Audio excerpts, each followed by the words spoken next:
अनहद में विश्राम। चौथा प्रवचन, तप, ब्रह्मचर्य और सम्यक ज्ञान। प्रश्न, सत्येन लभ्यस्तपसा ह्येष आत्मा सम्यक ज्ञानेन ब्रह्मचर्येण नित्यम् अंतःशरीरे ज्योतिर्मयो हि शुभ्रो यम पश्यन्ति यतयः क्षीणदोषाः। यह आत्मा सत्य, तप, सम्यक ज्ञान और ब्रह्मचर्य से ही प्राप्त किया जा सकता है। जिसे दोषहीन यति देखते हैं, वह शुभ्र आत्मा इसी शरीर के अंदर वर्तमान है। मुंडकोपनिषद के इस सूत्र को हमारे लिए बोधगम्य बनाने की कृपा करें। शरणानंद। यह सूत्र तो सरल है, पर हजारों वर्षों की व्याख्याओं ने इसे बहुत जटिल कर दिया है। नासमझ सुझाने चलते हैं तो और उलझा देते हैं। नीम हकीम से सावधान रहना जरूरी है। बीमारी इतनी खतरनाक नहीं जितना नीम हकीम खतरनाक सिद्ध हो सकता है। बीमारी का तो इलाज है, लेकिन नीम हकीम के चक्कर में पड़ जाओ तो इलाज नहीं है। और नीम हकीमों से दुनिया भरी हुई है। यह सूत्र बिल्कुल सीधा साफ है। लेकिन जब तुम इस सूत्र को पढ़ोगे तो तुम सूत्र नहीं पढ़ रहे हो। सूत्रों के सुंदर शब्द आच्छादित हो गए हैं न मालूम कितनी व्याख्याओं से। जैसे जब तुम पढ़ोगे सत्य क्या समझोगे, पढ़ोगे तप क्या समझोगे, पढ़ोगे सम्यक ज्ञान क्या समझोगे, पढ़ोगे ब्रह्मचर्य क्या समझोगे। शब्द तो बहुत दूर खो गए हैं जंगलों में व्याख्याओं के। तुम्हारे हाथ में व्याख्याएं रह गई हैं। सत्य शब्द तुम्हें याद दिलाएगा शास्त्रों की, और शास्त्रों में सत्य नहीं है, क्योंकि शब्दों में ही सत्य नहीं है। सत्य है शून्य में। और तुमसे सदा कहा गया है कि सत्य बोलो। तुम्हारे भीतर सत्य में और बोलने में एक संयोग बन गया है। सत्य बोला नहीं जाता, जिया जाता है, अनुभव किया जाता है। यद्यपि जिसने सत्य का अनुभव किया, उसके आचरण में, उसके उठने बैठने में, उसके हलन चलन में, उसकी हर गतिविधि में सत्य की आभा होती है। उसके शब्दों में भी सत्य की प्रतिध्वनि होती है, सत्य नहीं, प्रतिध्वनि। और उस प्रतिध्वनि को वही समझ पाएगा जिसने अपने भीतर का सत्य जाना हो। गीता जिन्हें कंठस्थ है, कि रामायण की चौपाइयां याद किए बैठे हैं, कि बाइबल या कुरान या धम्पद सिर पर धो रहे हैं, इनसे तो सत्य बहुत दूर हो गया। सत्य तो तुम्हारे जीवन का सार है। सत्य बाहर नहीं है, भीतर है। वेदों में नहीं है, पुराणों में नहीं है। तुम्हारी चेतना की सुगंध है। सत्य ध्यान में है। लेकिन जब भी तुम सत्य शब्द को सुनते हो तो तुम्हें लगता है शास्त्र। याद आते हैं वेद, कुरान, बाइबल। याद आते हैं बुद्ध, महावीर, कृष्ण, क्राइस्ट, मोहम्मद। सत्य शब्द सुनकर कभी तुम्हें अपनी याद आती है? आनी वही चाहिए। न बुद्ध से सत्य मिलेगा, न कृष्ण से। सत्य मिलेगा तो अपने स्मरण से। मगर व्याख्याओं का घनघोर जंगल है। इतनी सदियां बीत गई हैं तुम्हें संस्कारित होते होते कि अब सीधी सादी बात भी बोध में नहीं आती, विकृत हो जाती है, खंडित हो जाती है, टूट फूट जाती है, कुछ की कुछ हो जाती है। सत्य है ध्यान की, शून्य की, निर्विचार की अनुभूति। उस अनुभूति में न विचार होते, न कल्पना होती, न तुम होते हो। क्योंकि तुम स्वयं भी एक कल्पना हो, एक विचार हो। अहंकार विचार की एक तरंग मात्र है, एक लहर। जहां सारी लहरें खो गईं, वहां अहंकार भी खो गया। सत्य है निरहंकारिता की प्रतीति, उसका साक्षात्कार। लेकिन क्या ऐसा स्मरण आता है सत्य शब्द को पढ़कर? जब पढ़ोगे, सत्येन लभ्यस्तपसा ह्येष आत्मा, यह आत्मा सत्य है, तप है, सम्यक ज्ञान है, ब्रह्मचर्य है, तो क्या तुम्हारे मन में विचार उठते हैं? तब से तुम्हें क्या याद आता है? कांटों पर लेटे हुए लोग, सर्दियों में बर्फीली नदियों में नग्न खड़े लोग, कि गर्मियों में जलती हुई रेत पर पालथी मारे हुए बैठे हुए लोग, जटाजूटधारी, शरीर के दुश्मन, अपने को गलाने में लगे, सड़ाने में लगे, इस तरह के आत्महंताओं की याद आती है। तप शब्द को सुनकर ही याद आती है उन लोगों की जो अपने को कष्ट देने में कुशल हैं। दुनिया में दो तरह के हिंसक हैं। एक वे जो दूसरों को सताते हैं। ये छोटे हिंसक हैं, क्योंकि दूसरे को तुम सताओगे तो दूसरा कम से कम आत्मरक्षा तो कर सकता है, प्रति उत्तर तो दे सकता है, भाग तो सकता है, पैरों पर गिरकर गिड़गिड़ा तो सकता है, कोई उपाय खोज सकता है, रिश्वत दे सकता है, चापलूसी कर सकता है, सेवा कर सकता है, गुलाम हो सकता है। और दूसरे तरह के वे आत्महिंसक हैं, जो खुद को सताते हैं। वहां कोई बचाव नहीं, वह हिंसा बड़ी है। अब तुम खुद ही अपने को सताओगे तो कौन तुम्हें बचाएगा? कौन प्रतिकार करे? अपना ही हाथ अगर आग में जलाना हो, तुमने ही अगर तय किया हो आग में जल जाने का, तो फिर बचना मुश्किल है। तप का ठीक ठीक अर्थ इतना ही होता है कि जीवन में बहुत दुख हैं, इन दुखों को सहजता से, धैर्य से, संतोष से, अहोभाव से अंगीकार करना। और दुख पैदा करने की जरूरत नहीं है। दुख क्या कुछ कम है। पांव पांव पर तो पटे पड़े हैं। दुख ही दुख तो हैं चारों तरफ। लेकिन इन दुखों को भी वरदान की तरह स्वीकार करने का नाम तप है, परितोष का नाम तप है, संतोष का नाम तप है। तप आत्महिंसा नहीं है, अपने को सताना नहीं है। सताना तो हर हाल बुरा है, किसी को भी सताओ, तुम भी उसमें सम्मिलित हो। इसलिए न तो सिर के बल खड़े हो, न धूनी रमाओ, न भभूत लगाओ, न जटाजूट बढ़ाओ, न उपवासे मरो। इस सब की कोई जरूरत नहीं है। परमात्मा ने जीवन में सुख और दुख को बिल्कुल समतुल बनाया है। तब तो जीवन की सहज साधना है, असहज नहीं। सत्य है अपने स्वयं की शून्यता का, मौन का, निर्विचार का, निर्बीज अवस्था का अनुभव। और तप है बाहर जो जीवन फैला है उसे समभाव से देखने की दृष्टि। फिर तीसरा शब्द है सम्यक ज्ञान। यह शब्द यूं तो हिंदू शास्त्रों में पाया जाता है, मुंडकोपनिषद में है, बौद्ध शास्त्रों में पाया जाता है, जैन शास्त्रों में पाया जाता है। लेकिन जैनों ने इस शब्द पर अपनी आधारशिला रखी है। उन्होंने इसे बहुमूल्य माना है। लेकिन अगर जैन पंडित से पूछोगे तो सम्यक ज्ञान का अर्थ होता है जो ज्ञान जैन शास्त्र में है वह सम्यक ज्ञान। जो ज्ञान जैन शास्त्र में नहीं, किसी और शास्त्र में है, वह असम्यक ज्ञान।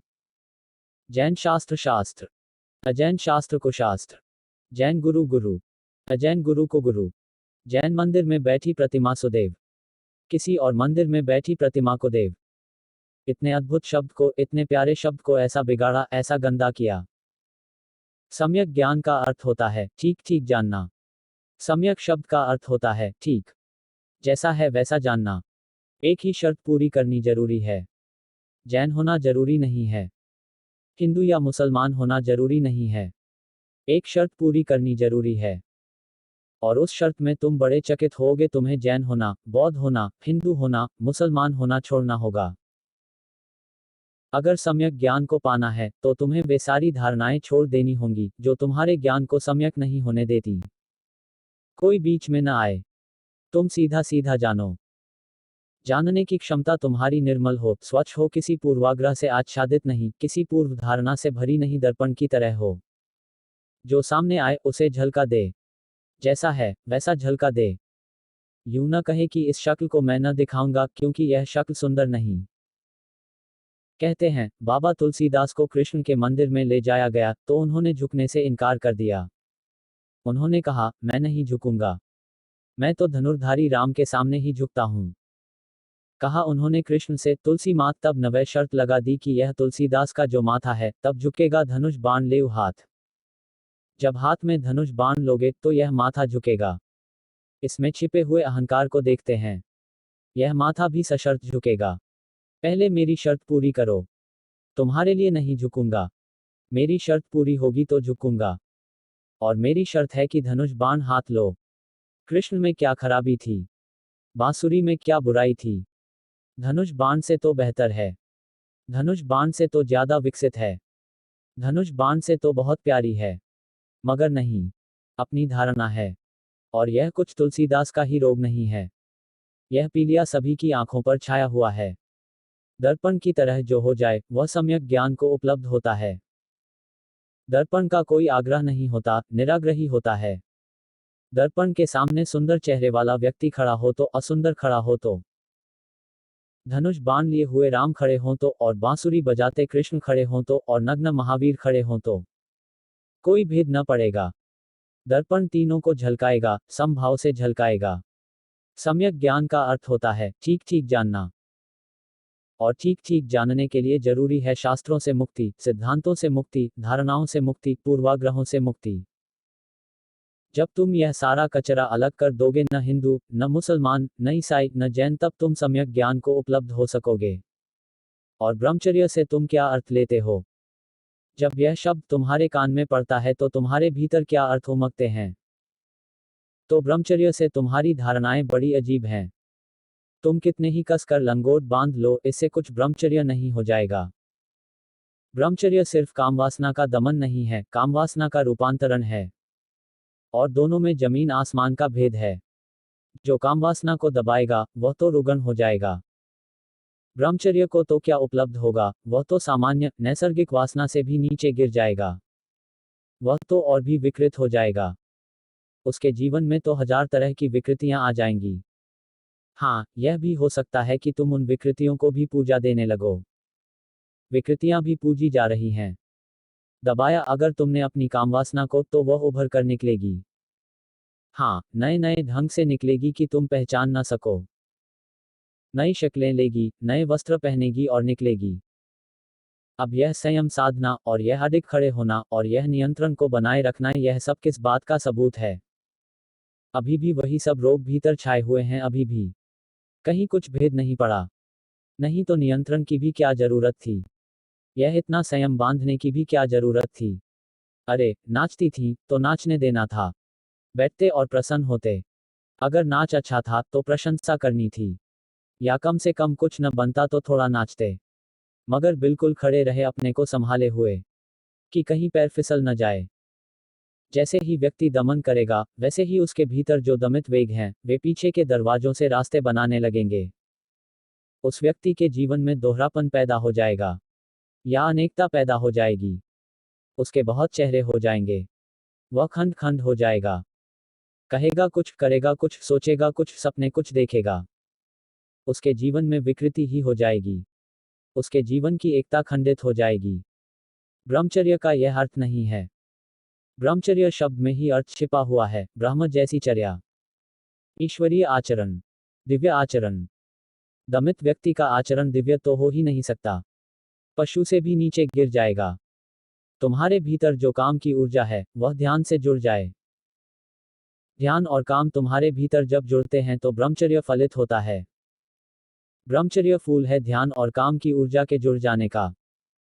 ध्यान अगर अकेला हो और उसमें काम की ऊर्जा न हो तो फूल कुम्हलाया हुआ होगा। उसमें शक्ति न होगी। और अगर काम अकेला हो, उसमें ध्यान न हो तो वह तुम्हें पतन के गर्त में ले जाएगा। काश ये दोनों जुड़ जाएं, ध्यान और काम। काम है शरीर की शक्ति और ध्यान है आत्मा की शक्ति। और जहां ध्यान और काम जुड़े, वहां आत्मा और शरीर की शक्ति जुड़ गई। फिर तुम इस महान ऊर्जा के आधार पर उस अंतिम यात्रा पर निकल सकते हो, जो ब्रह्म की यात्रा है। तब तुम्हारे जीवन में ब्रह्मचर्य होगा। खंडित व्यक्ति की तो प्रतिभा भी नष्ट हो जाती है। इसलिए तो मोरारजी देसाई जैसे लोगों के पास प्रतिभा नाम मात्र को नहीं है। हो ही नहीं सकती। बुद्धि से तो इनकी दुश्मनी हो जाती है। तुम्हारे तथाकथित महात्माओं को तुम देखो, इनके भीतर तुम बुद्धि न पाओगे। इनको तुम बिल्कुल बुद्धू पाओगे। मगर ये तुम्हें बुद्धू दिखाई नहीं पड़ते, क्योंकि तुम्हारी धारणा यह है कि देखो, उपवास कर रहे हैं। बुद्धिमान व्यक्ति उतना देगा जितना आवश्यक है, उतना सोएगा जितना आवश्यक है, उतना श्रम करेगा जितना आवश्यक है। ये तो बुद्धुओं के लक्षण हैं। या तो कम खाएंगे या ज्यादा खाएंगे, या तो कम सोएंगे या ज्यादा सोएंगे, या तो कम श्रम करेंगे या ज्यादा श्रम करेंगे। कभी मध्य में न हो पाएंगे। ब्रह्मचर्य का और क्या सबूत हो सकता है? सबसे बड़ा सबूत होगा प्रतिभा की अभिव्यक्ति। प्रतिभा के हजार हजार फूल खिल जाना, प्रतिभा के कमल खुल जाना, प्रतिभा की सुगंध उड़ जाना। उनके कृत्य में भी प्रतिभा होगी, उनके उठने बैठने में, चलने फिरने में भी। इसलिए चर्या, चलना फिरना, उठना बैठना, उनके जीवन के हर एक कृत्य में तुम एक धार पाओगे, एक चमक पाओगे, एक ओस पाओगे। लेकिन तुम्हारे धार्मिक नेताओं की जिंदगी में तुम जंग लगी पाओगे। और जितनी ज्यादा जंग चढ़ी हो उन पर, उतने ही तुमको वे जंचेंगे। क्योंकि तुम्हारी धारणाएं, तुम्हारी मान्यताएं। ब्रह्मचर्य घटित होगा तो अपूर्व ज्योति प्रकट होगी। वही इस सूत्र का अर्थ है।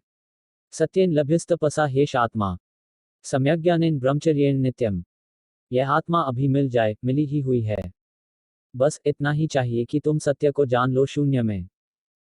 जीवन के सुख दुख में समभाव रखो। तब को पहचान लो। कूड़ा करकट उधार ज्ञान हटा दो, ताकि जो जैसा है उसे वैसा ही देख सको। सम्यक ज्ञान फलित हो। और तुम्हारे भीतर जो शरीर की ऊर्जा है, काम ऊर्जा, और जो तुम्हारी आत्मा की ऊर्जा है, ध्यान ऊर्जा, काम और ध्यान का मिलन हो जाए। काम और राम का तुम्हारे भीतर मिलन हो जाए तो बस, यह आत्मा अभी मिली, इस क्षण मिली। अंतः शरीरे ज्योतिर्मयो ही शुभ्रो। तत्क्षण तुम जान सकोगे कि इसी शरीर में, इसी शरीर के भीतर वह ज्योति छिपी है जो परम शुभ्र है। यम पश्यन्ति यतयः क्षीण दोषाः। ऐसा उन्होंने देखा है जिन्होंने सारे दोषों से अपने को मुक्त कर लिया है। और ये ही वे दोष हैं। विचार दोष है, इसके कारण तुम शून्य नहीं हो पाते। चुनाव दोष है, उसके कारण तुम सम नहीं हो पाते। उदार ज्ञान दोष है, उसके कारण तुम्हारी दृष्टि ठीक ठीक निर्मल नहीं हो पाती। और दमन दोष है, उसके कारण तुम शरीर में छिपी हुई ऊर्जा को आत्मा का वाहन नहीं बना पाते। नहीं तो शरीर की ऊर्जा अश्व की भांति है, तुम उस पर सवार हो जाओ, उसके मालिक हो जाओ, और तुम जान लोगे अपने भीतर छिपे हुए उस परम आलोक को, जिसका न कोई प्रारंभ है और न कोई अंत, जो शाश्वत है। उसे जिसने जाना, सब जाना। उसे जिसने जीता, उसने सब जीता। आज इतना ही। मेरी बातों को इतने प्रेम से सुनने के लिए धन्यवाद। आपके अंदर बैठे हुए परमात्मा को मेरा प्रणाम स्वीकार करें। अज्ञानी अरुण, मोबाइल नंबर 8960163251।